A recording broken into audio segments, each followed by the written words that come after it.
Most people assume that defining and administering the laws are the primary reason for the creation of the state.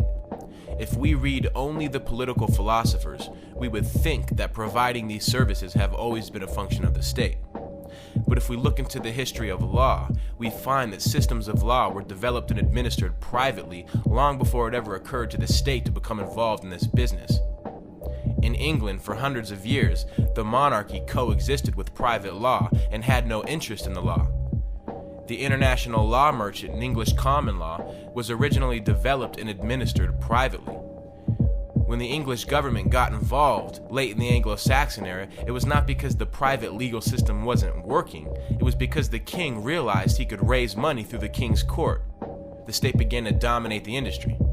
It wasn't until 1729 that the British government got involved in the criminal investigation and prosecution business. The government added authoritarian criminal law to the privately established civil law and changed the customary emphasis on restitution into a system of punishments that included fines, mutilation, execution, transportation of felons to distant colonies, and so on.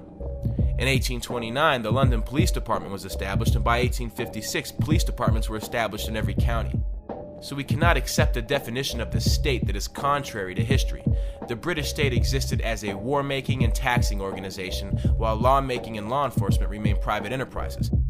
One cannot include the services of lawmaking and law enforcement in our definition of the state.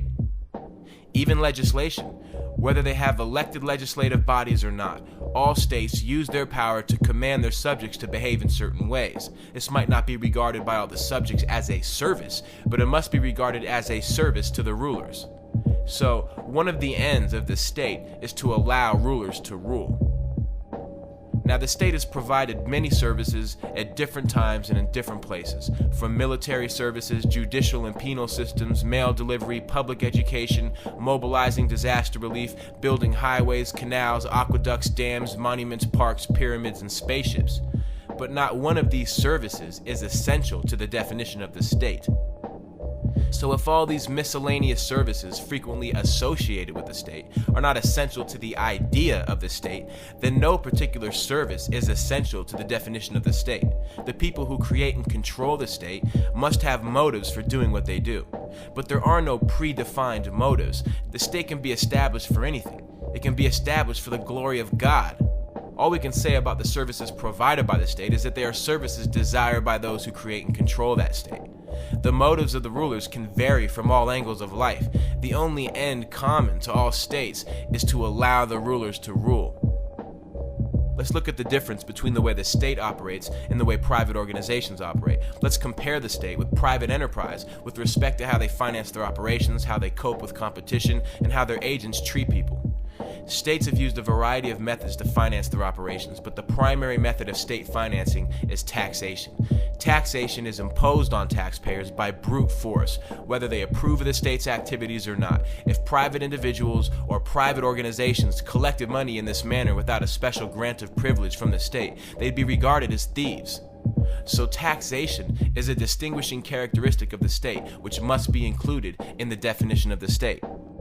E questo è un vicinanzo mio, per sapere che vostro guadagno di 600 scudi puliti. Io ve lo domando solo 100 per la protezione che vi rogni e vi scordo pure la malattia. Questi nuovi spiriti ti vengono a casa e tu e tutta la tua famiglia venite disonorati. $600. Che ne succede se non pagano? Tu li conosci alla mississoi. Veramente bestia, perciò chiari i nostri quartieri e gli un giudo galigi. E per chi la può pagare? Perciò per chi c'è la medaglia a vigio hanno scissiolato monete. Tu non capisci, chi sono i suoi quartieri?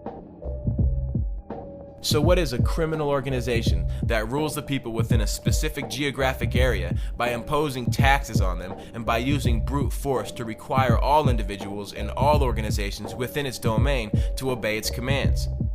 The state establishes political borders and imposes its rule on people who live within those borders. It copes with other organizations within its geographic area by either outlawing them or by regulating them and setting limits on their activities. The state enforces mandates within its borders by initiating or threatening to initiate violence. A private individual or private organization that attempts to obtain a ruling monopoly in this way would be regarded as a criminal. So this unique way of the state establishing borders and treating competitors inside those borders distinguishes it from private enterprise. This should be included in the definition of the state. Private enterprises provide specific services for specific clients for specific prices. The clients are free to buy these services from other competing companies or not buy them at all. Clients pay only for the services they hire. The state provides its services to whoever it chooses, and it forces the taxpayer to cover the cost.